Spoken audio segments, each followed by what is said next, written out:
अब देखिए कल होने वाला फ्राइडे नाइट स्मैकडाउन और आपको भाई एक बहुत मेजर चीज बताना चाहता हूँ, इसीलिए आज की वीडियो को पूरी देखना, स्किप मत करना, इट्स अ रिक्वेस्ट।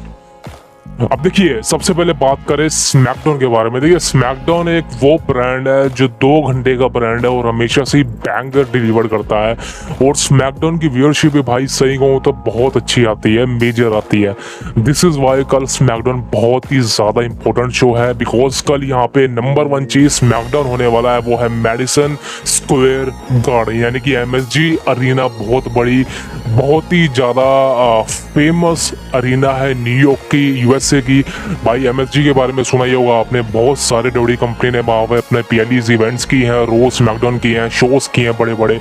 तो भाई कल फाइनली दोबारा से आई थिंक करीबन 1 साल बाद MSG के अंदर दोबारा से डब्ल्यू कंपनी जा रही है।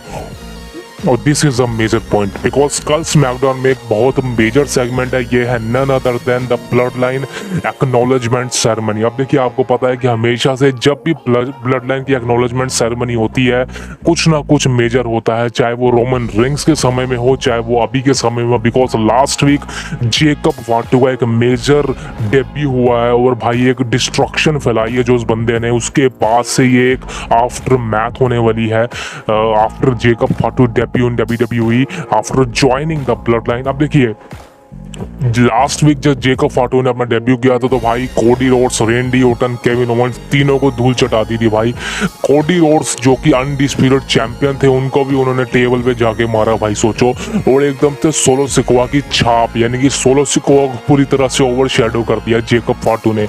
अब आमतौर पर देखें तो भाई Jacob फाटू is the real leader of blood line. भाई ऐसा ही लग रहा है बिकॉज जिस तरह से जेकब फाटू की बुकिंग हुई है और जिस तरह से जेकब फाटू की रेसलिंग स्किल्स है। आपको एक चीज बताना चाहता हूँ दोस्तों, जेकब फाटू की रेसलिंग स्किल्स बहुत ही अमेजिंग है। और आपको पता है कि मनी इन द बैंक के लिए एक 6 man tag team match already announce करती है डब्ल्यू कंपनी ने। अब वहां पर जेकब फाटू compete करेगा या नहीं, इस बात को अभी तक कुछ एक तरह से हिडन रखा गया है, बिकॉज अभी तक इसको लेके कंफर्मेशन नहीं है कि Jacob फाटू money in the bank के अंदर मैच लड़ेगा या वाकई में अपनी टीम का साथ देने वाला है against Cody Rhodes, Orton and Kevin Owens. चलो वो तो बात आगे की, लेकिन दोस्तों the major update is gonna be the Madison Square Garden show tomorrow night। MSG SmackDown भाई बवाल शो होगा और ऐसा बवाल शो होगा कि यू नेवर इमेजिन भाई। इसलिए कह रहा हूँ कल का स्मैकडाउन मिस मत करना। और कल मेजर चीजें क्या होने वाली है ना, मैं कुछ पॉइंट बताऊंगा आपको। अब देखिए पॉइंटों की गिनती मैं नहीं करूंगा बिकॉज यहाँ पे कोई भी पॉइंट मैं उठा सकता हूँ। सबसे पहले पॉइंट की बात करूँ, यहाँ पर मेजर ब्लड लाइन की एक्नॉलेजमेंट सेरेमनी में क्या होगा, ये है none other than Paul Heyman पर अटैक। जी हाँ, पॉल हेमन पर मेजर अटैक होने वाला। आप सबको पता है कि भाई पॉल हेमन इस समय ब्लड लाइन से खुश नहीं है। पॉल हेमन सोलो सिकोआ को बता भी रहे हैं कि भाई जो तू कर रहा है तू गलत कर रहा है, Roman rings is the real tribal chief. तू उसकी गैर हाजिरी में अपने आप को ट्राइबल चीफ मान रहा है, ये सब कर रहा है तो ये सही नहीं है। तो भाई अभी से कहना चाहता हूँ Roman rings is the real tribal chief, he is the real head of the table. So solo Sikoa तू जो भी कर रहा है उसको रोक दे। लेकिन भाई सोलो सिकोआ कहाँ सुनने वाला है, वो नए नए बंदे को अपने ग्रुप में शामिल करी जा रहा है, ब्लड लाइन को एक और बड़ा ग्रुप बनाया जा रहा है। वो सोच रहा है कि मैं ही ट्राइबल चीफ हूँ और उसने तो यहाँ तक बोल दिया कि भाई उसने तो यहाँ तक बोल दिया कि आई am the real tribal chief. अब देखिए Roman rings is the real tribal chief, है बात आप सबको पता है। लेकिन भाई अभी सोलो सिकोआ की नज़रों में तो भूत सवार है, उसकी नज़रों में तो है कि भाई I am the real tribal chief. और सोलो सिकोआ ने तो भाई यहाँ तक कह दिया कि Roman Reigns never return to WWE। भाई यहाँ तक कह दिया, बहुत बड़ी बात है, बहुत ही मेजर बात है ये। तो भाई Roman rings is the real tribal chief, ये बात सबको पता है, ये बात सोलो सिकोआ को भी पता, लेकिन भाई वो अपनी ही चला रहा है।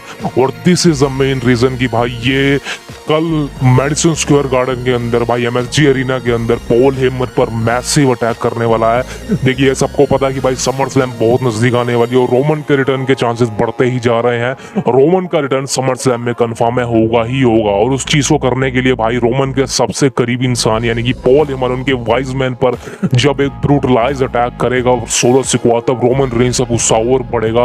और भाई रोमन रेंज की जो स्टोरी चलेगी सोलो के साथ, ब्लड लाइन के साथ, वो एक अनदर लेवल पर चलेगी। तो भाई यहाँ पर क्लियर कट है एज अ माई प्रेडिक्शन। कुछ पॉइंट्स हैं। फर्स्ट पॉइंट यही है कि भाई कल पॉल हेमन पर अटैक हो सकता है। कंफर्म कुछ नहीं कह रहा हूँ, जस्ट अ प्रेडिक्शन, बिकॉज हमारा काम है प्रेडिक्ट करना, सच होता या नहीं, this is a confirmation from tomorrow. So भाई पॉल हेमन पर एक मेजर अटैक करने वाला है solo Sikoa and bloodline, because अब कहीं ना कहीं चीजें पॉल हेमन के हाथों से निकल चुकी हैं। कभी पॉल हेमन कह रहा है कि उसको रोमन के साथ जाना है, कभी वो कह रहा है कि उसको सीएम पंक के साथ जाना है, बिकॉज कहीं ना कहीं पॉल हेमन इसको छोड़ना चाहता है, इन सबसे बचना चाहता है। जियोसो को भी उसने हिंट दिया था कि भाई बचा ले मेरे को, लेकिन आपको पता है भाई चीजें कहीं ना कहीं पॉल हेमन के अगेंस्ट जा चुकी हैं। तो कल हो सकता है कि फाइनली पॉल हेमन को बीट्रे कर दिया जाए सोलो सिक्वा की तरफ से। This is a major thing. अगला पॉइंट है भाई जिमी ऊसो का मैसिव रिटर्न। देखिए कल की वीडियो में आपको बता चुका हूँ कि जिमी ऊसो का एक मैसिव रिटर्न होने वाला है मनी इन द बैंक के लिए, because Jimmy Uso already clear है, मेडिकली क्लियर है, और कहीं ना कहीं अब चीजें जिमी ऊसो का बदला जो है, बिकॉज जिमी ऊसो को बीट्रे किया था, सोलो सिक्वा ने ग्रुप से निकाला था, टामा टुंगा ने अटैक किया था, तो जिमी ऊसो तो बदला लेगा ही लेगा। और आपको पता है कि भाई जिमी ऊसो, रोमन रेंस और जे ऊसो इस सबका दोबारा से रियूनियन होगा, तो शुरुआत जिमी ऊसो के थ्रू होगी। भाई जिमी ऊसो यहाँ पे रिटर्न करेगा कल स्मैकडाउन के एपिसोड में, और भाई कहीं ना कहीं ये बात कंफर्म मानी जा रही है, बिकॉज एक तो जिमी ऊसो क्लियर हो चुका है, because money in the bank के लिए भी 2 हफ्ते रह चुके हैं। 2 हफ्ते में डब्ल्यूडब्ल्यूई कंपनी क्या दिखाएगी, उनके पास कुछ है ही नहीं। सो जिमी ऊसो का भी मनी इन द बैंक में रिटर्न मेरे को कहीं ना कहीं वो एक तरह से ऑलरेडी प्रिडिक्ट हो जाएगा। तो भाई अगर कल जिमी ऊसो का रिटर्न होता है स्मैकडाउन में एमएसजी एरिना के अंदर, तो this is a major point हो सकता है, बिकॉज जिमी ऊसो का भी बहुत वक्त से रिटर्न पेंडिंग है। बहुत वक्त हो गया उसको गायब हुए, इतना तो भाई मारा भी नहीं था सोलो सिक्वा ने जितना उसको गायब कर दिया है डब्ल्यूडब्ल्यूई कंपनी ने। So as of now, as a my prediction, Jimmy Uso का भी एक मेजर रिटर्न कल चांस बन रहा है कि कल स्मैकडाउन के एपिसोड में जिमी ऊसो का रिटर्न हो जाए। सो भाई ये हो सकता है। The last point is gonna be the return of the final boss, the Rock, the people champion, the Rock, the great one. अब देखिए ड्वेन जॉनसन द रॉक का रिटर्न भी हो सकता है, ये भी चांसेस है। The major point, main event point यही है। अब ये मेरी प्रेडिक्शन नहीं है, बिकॉज मैं तो मानता ही नहीं होगा, मैं प्रेडिक्ट कर रहा हूँ रॉक का रिटर्न नहीं होगा। तो फर्स्ट 2 पॉइंट हैं वही सच होने वाले हैं, रॉक का रिटर्न के चांसेस बिल्कुल भी नहीं है। लेकिन ये सोशल मीडिया भाई यहाँ पर मुझे पता नहीं क्यों ट्रेंडिंग पे डाल देते हैं कि ड्वेन जॉनसन द रॉक का रिटर्न होने वाला है। अब देखिए रॉक ऑलरेडी फिल्म की शूट कर रहा है, वो इंजर्ड भी है, उसकी एल्बो इंजरी से जूझ रही है। तो भाई आप खुद सोचिए रॉक का रिटर्न क्यों होगा, कि क्यों, वजह ही क्या है। चलो मान लो अगर रॉक ठीक भी होता, रॉक एकदम फिट होता, फाइन होता, बढ़िया होता, बल्कअप होता, भाई तब भी उसका रिटर्न क्यों होगा। अभी स्टोरी लाइन है ही नहीं, बिकॉज रॉक ने कहा था कि उसकी स्टोरी लाइन अब कोडी रोड्स के साथ चलने वाली है, ना कि रोमन रिंग के साथ, बिकॉज रोमन की स्टोरी लाइन चल रही है सोलो के साथ। तो भाई रॉक का तो बीच में कोई इंक्लूडेशन है ही नहीं। हाँ, रेसलमेनिया के समय ये बात हो रही थी कि Rock is the new leader of solo Sikoa bloodline. So भाई वो चीज़ फ्यूचर के लिए है, अभी तो ऐसा कुछ भी नहीं होने वाला। सो यहाँ पर इसके बारे में ज़्यादा बातचीत नहीं करूंगा। रॉक का रिटर्न के चांसेस मेरे को बिल्कुल भी नहीं लगते कल, और मेरी प्रेडिक्शन ये रहेगी कि Rock is never return to MSG arena tomorrow on SmackDown. तो रॉक के चांसेस बिल्कुल भी ना के बराबर है। फर्स्ट 2 पॉइंट है, पॉल हेमन का बीट्रे हो सकता है या फिर जिमी ऊसो का रिटर्न हो सकता है। दोनों में से एक चीज तो कंफर्म है, बिकॉज कल एमएसजी के अंदर स्मैकडाउन है, तो भाई यहाँ पर बड़ा बवाल होगा। और सबसे बेहतरीन चीज क्या होने वाली पता है आपको, लास्ट वीक जेकब फॉर्टे के थ्रू अटैक हुआ था ना, कोडी रोड्स पर, ओटन पर और केविन ओवेंस पर। तो भाई कल ये तीनों मिलके बजाने वाले इनकी, जी हाँ, ये तीनों मिलके रोल कर देंगे खतरनाक वाला। और आई थिंक यहीं पर हो सकता है कि इन तीनों को बचाने के लिए जिमी ऊसो का भी रिटर्न हो जाए। उसके बाद ये जो मैच होने वाला है मनी इन द बैंक के लिए 6 मैन टैग टीम नहीं बल्कि 8 मैन टैग टीम मैच बन जाए। जेकब फाटू और जिमी ऊसो दोनों को ही साथ देना पड़ेगा, ब्लड लाइन का और कोडी रोड्स की टीम का। सो ये हो सकता है, बिकॉज इसके चांसेस मेरे को कहीं ना कहीं लग रहे हैं। और this is my prediction, because बहुत ईजी है प्रेडिक्ट करना इसको, इस स्टोरी लाइन को कहाँ जा रही है। सो this is a confirmation. The last update is gonna be the wipe और रेंडी ओटन। देखिए रेंडी ओटन के बारे में बहुत फनी चीज़ है ये, वैसे मैं कवर नहीं करना चाह रहा था इसको, लेकिन चलो कोई दिक्कत नहीं एज ऑफ नाउ। अब देखिए रेंडी ओटन के बारे में चीज़ है कि रेंडी ओटन का वजन बढ़ गया।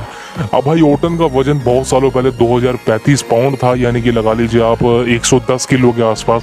लेकिन भाई अब ओटन का वजन बढ़ चुका, अब ये हो चुका 275 पाउंड भाई, यानी कि 275 पाउंड, यानी कि समझ लो आप 125 किलो के आसपास, भाई 130 किलो के आसपास ओटन का वजन हो चुका है। अब देखिए बिल्कुल है, ओटन का जब से रिटर्न हुआ है उसकी फिजिक बहुत अच्छी है, उसने बहुत अच्छा बल्कअप किया है, बहुत अच्छा उसने वेट गेन किया है। लेकिन भाई this is only my point of view. लेकिन ओटन का जो फेस है ना भाई, उस पर बियर्ड बहुत अच्छी लगती है। अगर वो बियर्ड के बिना आता है ना, वो बुरा लगता है। आप ओटन इस समय सही कहूँ तो भाई बुरा मत मानना, आप ओटन के फैन है, लेकिन रेंडी ओटन is look like an old man. अब मुझे नहीं पता भाई ऐसा क्यों, बिकॉज आप ओटन की फेस देख लो, वो सही में ओल्ड लग रहा है। इसमें कोई गलत चीज़ नहीं है because due to his age, but कहीं ना कहीं जो बियर्ड अगर वो रख लेना में चेहरे पे, दाढ़ी वाड़ी बढ़ा ले भाई, वो ओटन सही में जवान लगेगा, कमाल लगेगा। बिकॉज कहीं ना कहीं वो उस चीज़ को छुपाती है बियर्ड। सो कहीं ना कहीं ओटन की पर्सनैलिटी बहुत बढ़िया है, उसकी शरीर बहुत बढ़िया हो चुका है, वो अपना वेट बढ़ा रहा है, कोई दिक्कत नहीं भाई, और वो इंजॉय कर रहा है। सबसे बेहतरीन चीज़ है कि भाई मैंने ओटन को 2002 से देखना शुरू किया है और मैंने उसको इतना खुश आज तक नहीं देखा। Because Orton is really happy right now. Because Orton का ये भी कहना है कि वो इंजॉय कर रहा है अपनी लाइफ को, वो रेसलिंग को इंजॉय कर रहा है, वो आने वाले 10 सालों तक कम्पीट करना चाहता है। सो वो तो चलो भगवान जाने, लेकिन भाई ओटन की विश है कि वो बस सही कर रहा है, वो खुश है अपनी लाइफ में, वो इंजॉय कर रहा है इस राइवलरी को जो भी उसके सामने प्रेजेंट कर रहा है ट्रिपल एच। कोई दिक्कत नहीं भाई, thoughts is a thoughts, we can appreciate on that. The last update is gonna be the future plans of Uncle Howdy and Wyatt Sicks faction. अब देखिए, जिस तरह से हम सोच रहे थे कि वाइल्ड सिख फैक्शन आएगी भाई, उससे भी बवाल तरीके से डेब्यू हुआ है, उससे भी बवाल तरीके से। मतलब इन्होंने दिखा दिया कि भाई वाकई में टेरिफाइंग डेब्यू क्या होता है। और this is a very good news for the Wyatt Sicks faction, because इन्होंने सबसे बेहतरीन चीज़ क्या करी है, इन्होंने बो डैलस को अलग दिखाया है। जी हाँ, मैं यही चाह रहा था, बिकॉज आपको पता ही होगा जब ब्रेव एड के साथ स्टोरी लाइन थी, ब्रेव एड को अलग दिखाते थे, फील्ड को अलग दिखाते थे, वो बहुत अच्छी चीज़ थी। उसी तरीके से जब रिटर्न हुआ ब्रेव एड का, वाइड अलग दिखता था, ब्रेव वाइड अलग दिखता था, अंकल हाउडी अलग दिखता था। This is a better thing भाई, यही चीजें रिपीट होने वाली हैं। बो डैलस अलग दिखेगा और अंकल हाउडी अलग दिखेगा। दोनों एक ही इंसान है, लेकिन ये दोनों साथ में नहीं दिखेंगे। ये दोनों जब भी मैच लड़ेंगे, कभी बो डैलस आके मैच लड़ेगा, कभी अंकल हाउडी लड़ेगा। सो ये मेरे को बहुत ही बेहतरीन चीज़ है। मैं तो ये चाह रहा था कि भाई फील्ड का रिटर्न करवा दो, लेकिन भाई फील्ड तो एक ही था, ब्रेव एड तो वो नहीं है, तो मैं उसका जैसा तो कोई और नहीं कर सकता। लेकिन भाई बो डैलस भी कुछ कम नहीं है, बहुत अच्छा करेक्टर है और अच्छी एक्टिंग करता है। और दिस इज नाउ बो डैलस को एक अलग करेक्टर दिया गया है, जो कि वो रियल करेक्टर उसका बो डैलस के नाम से ही। This is a very good thing. तो भाई फ्यूचर क्या होने वाला, फ्यूचर ऑलरेडी होने वाला समर स्लैम, बट ये मत भूलिए कि मनी इन द बैंक का एक पीएलई बचा हुआ है, इसमें कुछ बड़ा बवाल हो सकता है। अब देखिए, अंकल हाउडी की फैक्शन बेबी फेस है या हील है, ये अभी तक सामने नहीं आ रहा है। वो फेस काम करने वाली है या हील काम करने वाली है, बिकॉज कहीं ना कहीं फैक्शन से जुड़ी कुछ चीज़ें सामने आ रही हैं। वो ये है कि ये बुरे इंसानों को अटैक करते हैं, मतलब कि ये बुरे इंसानों को मारना चाहते हैं। जैसे कि इन्होंने चैड गेबल को परेशान किया। चैड गेबल एक हील करेक्टर है, लेकिन अभी तक इन्होंने किसी फेस करेक्टर पर अटैक नहीं किया। लेकिन जब तक ये किसी पर अटैक नहीं करेंगे ना, जिसको ये अपना पहला टारगेट बनाना चाहते हैं, तो भाई तब तक कुछ चीज़ें सामने नहीं आएंगी। तो मैं तो ये चाहता हूँ कि भाई किसी ना किसी को अपना पहला टारगेट सेट करें ये समर स्लैम के लिए, तो भाई बेहतरीन चीज़ होगी। अब बात करें भाई समर स्लैम में के लिए इनके पास कौन सा टारगेट सेट हो सकता है, तो भाई अभी देखा जाए, अगर मैं अपनी प्रेडिक्शन करूं, तो भाई मेरे अकॉर्डिंग तो मेरे को 2-3 नाम लग रहे हैं जो मेरे को लगता है कि समर स्लैम के लिए, अंकल हाउडी के लिए, बो डैलस के लिए बेस्ट रहेंगे।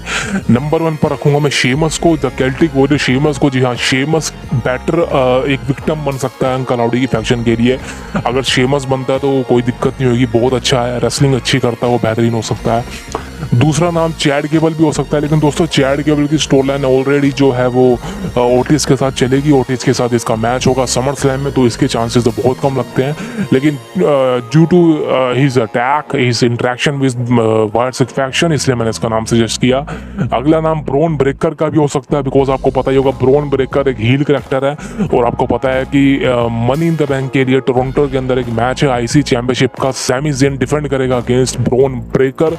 और दोस्तों इस मैच में मेरे को नहीं लगता कि सैमी ज़ेन हारेगा, बिकॉज वो एक होम कमिंग चीज़ है, वो एक डिफेंडिंग चैंपियन है, तो भाई गुंथर को हरा के आ रखा है। तो अभी तो मेरे को नहीं लगता कि सैमी ज़ेन के कोई भी हारने के चांसेस हैं। और अगर डब्ल्यूडब्ल्यूई कंपनी सैमी ज़ेन को हरवा देती है तो बिगेस्ट अपसेट हो सकती है। और ब्रॉन ब्रेकर को इतनी जल्दी किसी चैंपियनशिप को देने की जरूरत नहीं है, अभी तक 1 महीना भी नहीं हुआ। तो मेरे को ऐसा लगता है कि कहीं ना कहीं ब्रॉन ब्रेकर इस मैच को हारेगा, लेकिन हो सकता है कि वाइल्ड सिख फैक्शन की इंटरफेरेंस के थ्रू इस मैच को एंड कर दिया जाए मनी इन द बैंक के अंदर। और Bron Breakker versus Uncle Howdy के बीच में आपको समर स्लैम में मैच देने को मिल सकता है भाई। अगर ऐसा हो गया तो मैं तो भाई क्लियर कट बहुत एक्साइटेड हूँ, बिकॉज अब रियली बो डैलस मुझे चाहिए, बो डैलस हम सबको चाहिए। बिकॉज लास्ट बो डैलस को कब देखा था भाई, 2018 में देखा था, उसके बाद तो कोई दिखा ही नहीं वो। लेकिन भाई अब जो रियलिटी वाला बो डैलस है जो हमको वो चीज़ें दे सकता है जो हमको चाहिए। So this is a major announcement, this is a major update from the Wyatt Sicks faction. तो भाई ट्रिपल एस से वही कहना चाहता हूँ भाई, डेब्यू बहुत अच्छा था लेकिन एक मैच,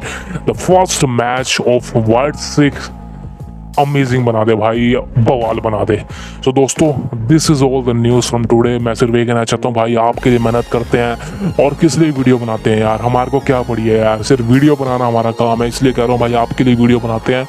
एक सब्सक्राइब तो बनता है मेरे भाई, एक सब्सक्राइब कर दोगे क्या चला जाएगा यार, कोई पैसा नहीं जाएगा आपका, फ्री में करना है भाई। Please subscribe and like the video, share the video with your friends and जो डब्ल्यू कंपनी को पसंद करते हैं, रेसलिंग को पसंद करते हैं। तो see you next, thank you very much.